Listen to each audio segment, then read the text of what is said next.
Hey everyone welcome to my YouTube channel study with Rashmi. आशा करछे समस्ते बहुत ही भल थिबो। तो एटा तुमरो फास्ट क्लास रहइबो 2026 रो बीएड एंट्रेंस जमान दबो।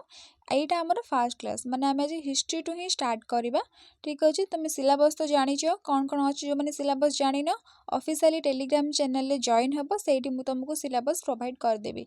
डिस्क्रिप्शन बॉक्स चेक करो, सेठी मु मोर ऑफिशियल टेलीग्राम चैनल लिंक दे देछि। से लिंक के क्लिक करके तुम जॉइन हबो। सेठी तुम सब update pi परिबो।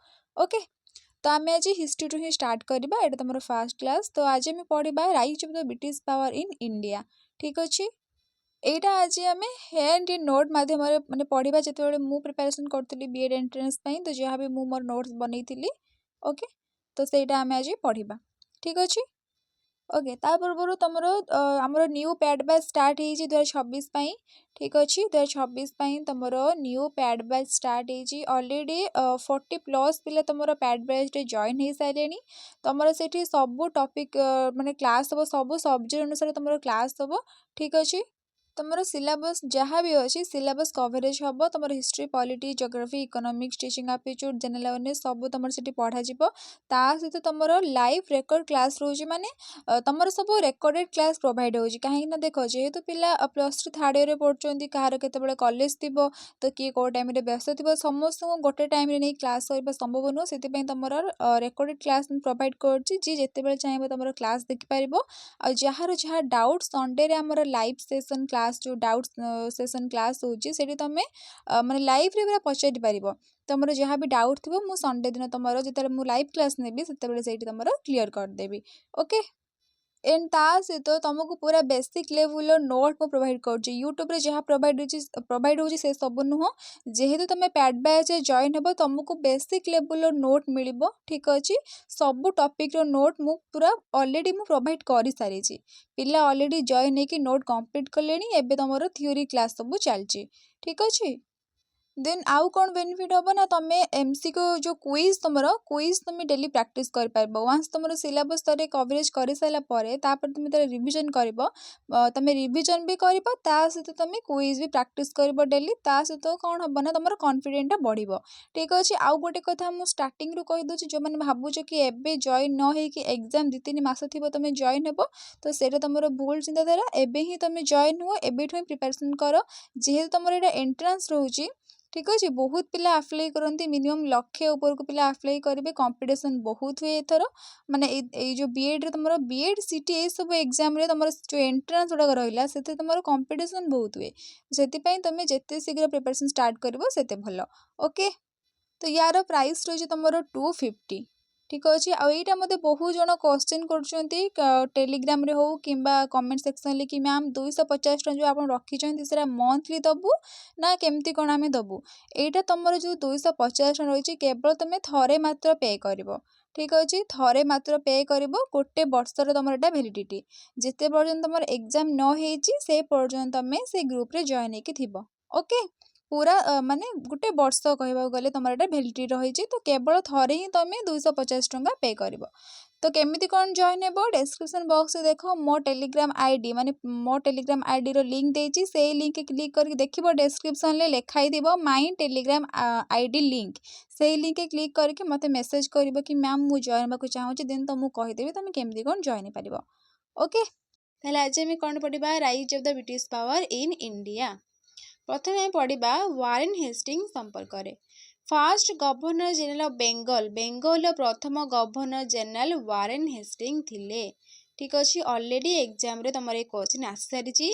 Fast governor general of Bengal किए थिले, वारेन हेस्टिंग थिले। भारत रे प्रथम सुप्रीम कोर्ट कालकाटा ठारे थिला। को एक्ट अनुसार, एक्ट 1773 गवर्नमेंट ऑफ इंडिया। ठीक अच्छे, एबे आस लॉर्ड कॉर्नवालिस। भारत में सिविल सर्विस को से प्रथम इंट्रोड्यूस करथिले। सिविल सर्विस को प्रथम किए इंट्रोड्यूस करथिले, लॉर्ड कॉर्नवालिस। और सिविल सर्विस एग्जाम को प्रथम किए क्वालिफाई करथिले हम इंडिया रे, सत्येंद्रनाथ टैगोर। ठीक अच्छे, सत्येंद्रनाथ टैगोर। देन देख father of civil services in India, कहाँ को कहा जाए father of civil services in India, Lord Cornwallis को। कहीं ना भारत में से सिविल सर्विस को इंट्रोड्यूस करथिले। ओके, से आउ कौन इंट्रोड्यूस करथिले ना permanent settlement. Permanent settlement Bengal से इंट्रोड्यूस करथिले। पचार एग्जाम रे कि जो आम परमानेंट सेटलमेंटा क्या सहित आसोसिएटेड तो कौन हम राइट आंसर सनसेट लॉ बा एमती पचार सनसेट लॉ तुम क्या सह आसोसिएटेड तो कर तुम राइट आंसर परमानेंट सेटलमेंट बा जमीदारी सिस्टम बा जमीदारी प्रथा ओके। तापर आस लॉर्ड वेल्सेली सब्सिडियरी एलायंस को इंट्रोड्यूस करथिले ठीक अच्छे सब्सिडियरी एलायंस को तुम किए इंट्रोड्यूस करथिले लॉर्ड वेल्सेली इंट्रोड्यूस करथिले आ सब्सिडियरी जो एलायंस टाको तुम सर्वप्रथम किए ग्रहण करथिले निजाम ऑफ हैदराबाद ग्रहण करथिले। देखो एग्जाम रे आइदर निजाम ऑफ हैदराबाद थिबो नहले निजाम ऑफ औ थिबो ठीक अच्छे ए दुईटा भितर जोटा थिबो तुम राइट आंसर सेटा करबो जदि एग्जाम रे दुईटा जाक थिबो निजाम ऑफ हैदराबाद निजाम औ ताले राइट आंसर हे जिवो निजाम ऑफ हैदराबाद ठीक अच्छे। आ बेंगल टाइगर भाव से फेमस थिले ठीक अच्छे बेंगल टाइगर भाव से फेमस थिले किए लॉर्ड वेल्सेली आउ कौन करथिले से कलकत्ता रे 1800 ख्रीष्टाब्द रे फोर्ट विलियम कॉलेज से सेटअप करथिले किए लॉर्ड वेल्सेली ओके। तापर आस governor general of India governor general of India देख पूर्वर तुम कहुला governor general of Bengal but act 1833 अनुसार ताको कहगला गवर्नर जनरल ऑफ इंडिया आ first governor general of India किए हेले माने तुम इंडिया रा फास्ट गवर्नर जनरल किए हेले लॉर्ड विलियम बेंटिक को एक्ट अनुसार एक्ट 1833 अनुसार से आउ कौन करथिले ना सतीदाह प्रथा को से उच्छेद करथिले केबे 1829 रे। तापर देख मुझे जो जनरल अवेयरनेस पढ़ी एजुकेशन कमिशन एंड कमिटी मुझे ना जो माकाली मिनिट्स आसी 1834 तो से समय तुम गवर्नर जनरल किए थे लॉर्ड विलियम बेंटिक थिले ठीक अच्छे आ जो इंग्लिश एजुकेशन वर्ड लिखाई से तुम करदेव माकाली मिनिट्स ओके। तापर आस लॉर्ड डेलहाउसी तुम railway line post office telegraph ठीक अच्छे टेलीग्राफ ए सब को तुम नहीं आसते किए लॉर्ड डेलहाउसी आउ गोटे से आनते तुम डॉक्ट्रिन ऑफ लैब्स ठीक अच्छे डॉक्ट्रिन ऑफ लैब्स तुम लॉर्ड डेलहाउसी आनते। India first railway line Bombay रु थाने पर्यंत चली केबे 1853 तापर देख डॉक्ट्रिन ऑफ लैब्स मु कहली डॉक्ट्रिन ऑफ लैब्स तुम लॉर्ड डेलहाउसी आनते आ जोटा से आनी से तुम सातरा ठारे प्रथमे आमर जो लागू होता ठीक अच्छे सातरा ठारे प्रथमे लागू होता डॉक्ट्रिन ऑफ लैब्सटा।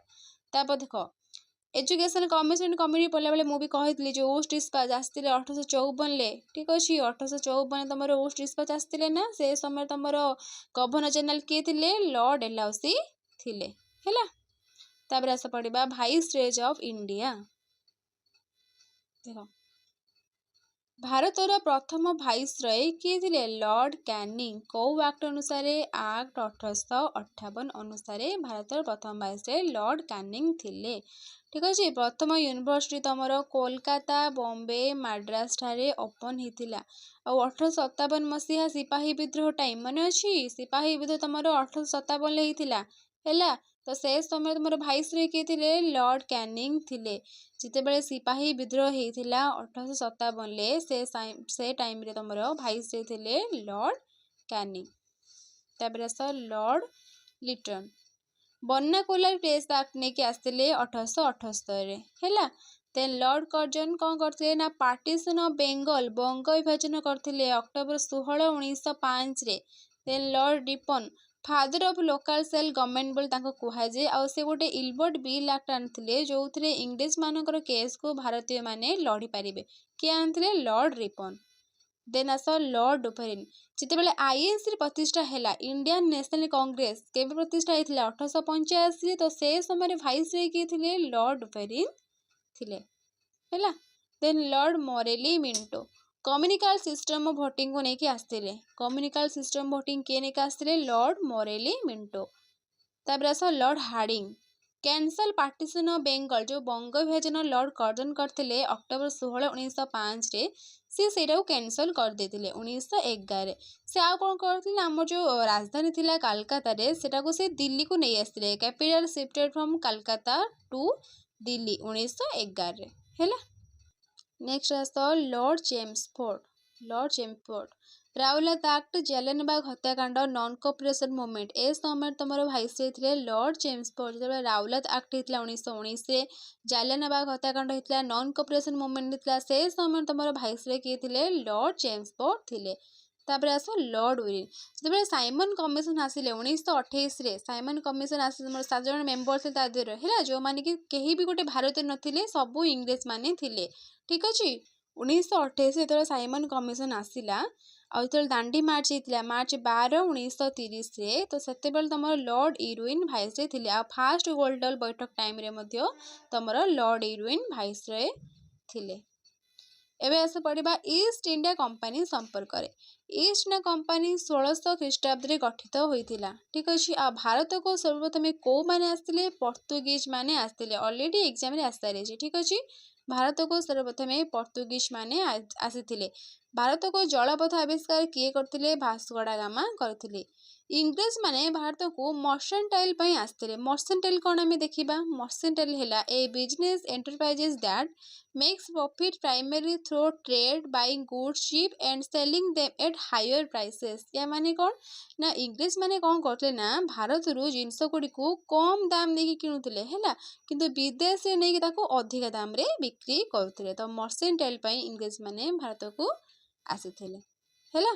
तापर देख इंग्रेज मानकर प्रथम फैक्ट्री से माने हुगुली नदी कूल खोली केबे खोली 1651 The first English factory was set up on the banks of the river Huguli in 1651 ठीक अच्छे तांकर हेडक्वार्टर केउठार थिला फोर्ट विलियम आ तांकर प्रथम दुर्गर ना कौन थिला फोर्ट सेंट जॉर्ज हैला। तापर देख जेतेबेले ईस्ट इंडिया कंपनी भारत रे तैयारी हैला से समय रे फास्ट फैक्ट्री बसेबा पाई जहांगीर परमिशन देथिले काहांकु कैप्टेन हॉकिंस को देख जेतेबेले ईस्ट इंडिया कंपनी भारत रे तैयारी हैला से समय तांकर फास्ट फैक्ट्री बसेबा पाई जहांगीर कैप्टेन हॉकिंस को परमिशन देथिले हैला और right to trade duty free के कहउतले औरंगजेब कहउतले। तापर देख the battle of Plassey Plassey युद्ध केबे हितला 1757 मसीह रे हितला कहा कहा मध्य ना रॉबर्ट क्लाइव और सिराजुद्दौला मध्य रे हितला ठीक अच्छे आ जीतिला किए रॉबर्ट क्लाइव जीतिला हारिला सिराजुद्दौला हैला पलासी युद्ध 1757 ले हितला रॉबर्ट क्लाइव सिराजुद्दौला मध्य हितला जीतिले रॉबर्ट क्लाइव हारिले सिराजुद्दौला सिराजुद्दौला जो हारिले तांको हारिबा पछरे कारण थिला कारण कोन थिला तांको सेना रे अध्यक्ष जने थिले मीर जाफर आउ जने थिले तांको ना हला राय दुर्लभ हैला राय दुर्लभ बुक रे मध्य एटा अछि राय दुर्लभ तो से माने कौन करते ना विश्वासघातकता करते गारदारी करते क्या सहित सिराजुद्दौला सहित तो से सिराजुद्दौला पलासी युद्ध रे हारी है। After the defeated Palasi Sirajuddaula was assassinated and Mir Jafar made the nawab Sirajuddaula Palasi युद्ध रे हारेबा परे मीर जाफर को नवाब कर दिया जायतिला हैला। तापर आस दी बैटल ऑफ बक्सर बक्सर युद्ध तुम केबे हितला 1764 रे हितला कहा कहा मध्य रे मीर कासिम और रॉबर्ट क्लाइव मध्य हितला बक्सर युद्ध पर गोटे ट्रेटी साइन हितला 1765 रे से ट्रेटी रो ना थिला ट्रेटी ऑफ इलाहाबाद हैला। We must indeed become nawabs ourselves की कहउतले रॉबर्ट क्लाइव कहउतले आ फास्ट नवाब मध्य से थिले रॉबर्ट क्लाइव नवाब माने कोन आसुथिले गरीब होई जाउथिले धनी होई तो फास्ट नवाब तुमर के थिले रॉबर्ट क्लाइव हैला। तापर आस सबसिडियरी एलायंस सबसिडियरी एलायंस हमर के ने कासे लॉर्ड वेल्सली आनथिले तो सेटा कोन फास्ट हमें बुझिबा हैला। सबसिडियरी एलायंस कोन ना भारत राजा माने अस्त्र शस्त्र सैन्य संबंध ए सब को रखी पार नथिले हैला इंग्रेज माने ताको कोन कहथिले ना जोगै दउथिले किंतु टंका दउथिले भारत राजा माने सेटा हैला तमरो सबसिडियरी एलायंस आ सेटा तमरो इंग्रेज मानकर प्रथम चाल थिला आउडा नेकी के आस्तिले लॉर्ड वेल्सली नेकी आसीतिले।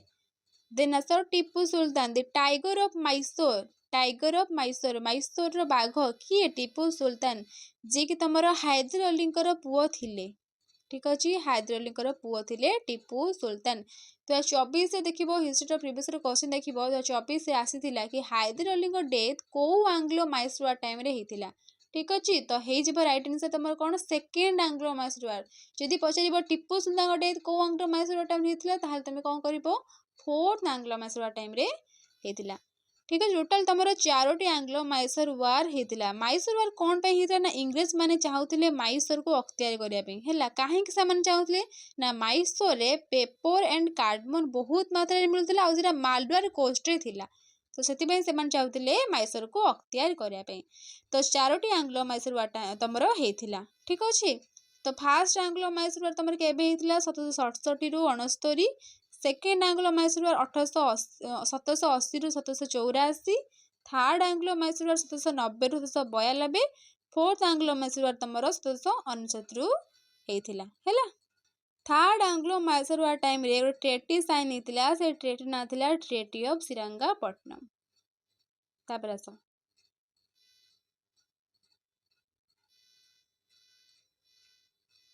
1799 टीपू सुल्तान डेथ होता। कौ आंग्लो मैसूर वार टाइम रे? Fourth Anglo Mysore war time रे। ठीक अच्छे। आउ इंग्रेज मान को 32 वर्ष लगी जाता मैसूर को अख्तियार करने। से कौन चाहते मैसूर अख्तियार करने? कहीं पेपर आउ कार्डमन बहुत मात्रा मिलता और मालवार कोस्ट रे थिला है। तापर आस आंग्लो मराठा वार। 3टी आंग्लो मराठा वार होता। 4टी तुम आंग्लो मैसूर वार, 3टी तुम आंग्लो मराठा वार। फास्ट आंग्लो मराठा वार 1775 रू 1782, सेकेंड आंग्लो मराठा वार 1803 रू 1805, थर्ड आंग्लो मराठा वार 1870 रू 1819। ठीक अच्छे। आ फास्ट आंग्लो मराठा वार पर तुम ट्रेटी साइन होता ट्रेटी ऑफ सालाबाई। तापर आस पारमाउंसी। पारमाउंस तुम किए नहीं आसते? लॉर्ड हास्टिंग नहीं कि आसीथिले है। तापर आस दी डॉक्ट्रिन ऑफ लैब्स किए नहीं आसते? लॉर्ड डेलहाउसी नहीं तुम डॉक्ट्रिन ऑफ लैब्स नहीं कि आसीथिले। ताहले डॉक्ट्रिन ऑफ लैब्स कहले कौन बुझिबा आमे ना? जो राजांकर पुओ नहांती बा माने जो राजांकर पुओ नथिले जदि से माने युद्ध रे परास्त हो जाउथले ना ताहले तांकर सब संपत्ति इंग्लिश माने नहीं जाउथले। तो सेटा हला जो डॉक्ट्रिन ऑफ लैब्स के नहीं आसते? लॉर्ड डेलहाउसी नहीं के आसते। से केवल डॉक्ट्रिन ऑफ लैब्स में railway line, post office, telegraph तो ये सब को तुम नहीं आसी लॉर्ड डेलहाउसी। जेतेबेले इंग्रेज माने औद को अख्तियार कले सेतेबेले गवर्नर जनरल किए थिले? लॉर्ड डेलहाउसी थिले हैला। तापरे कौन देला ना गवर्नर मानकर हेड को गवर्नर जनरल बोली कहगला। गवर्नर मानकर हेड को कौन कहगला? गवर्नर जनरल बोली कहगला।